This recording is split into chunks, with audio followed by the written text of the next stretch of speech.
It's really important that you understand the difference between what an artist is and what a songwriter is. I know this can be confusing because many of you are both. I'm both. I perform out the songs that I write, and I record the songs that I write as a songwriter. But the reason why we have to differentiate between artist and songwriter is because there are different royalties for each, and the royalties oftentimes do not cross over.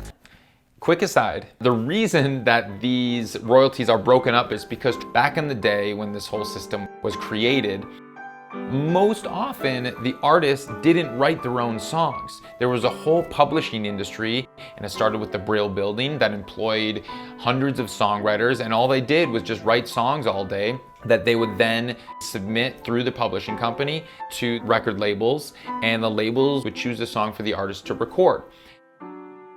So because these industries were so separated, there were all of these systems set up to create royalties for the songwriters over here and the artists over here, and similarly the publishers over here and the labels over here. Now, the reason that the royalties are so different and so complicated is because a lot of the artists these days do write their own songs and the lines get blurred. So unfortunately, you can't just think of yourself as a songwriter and artist.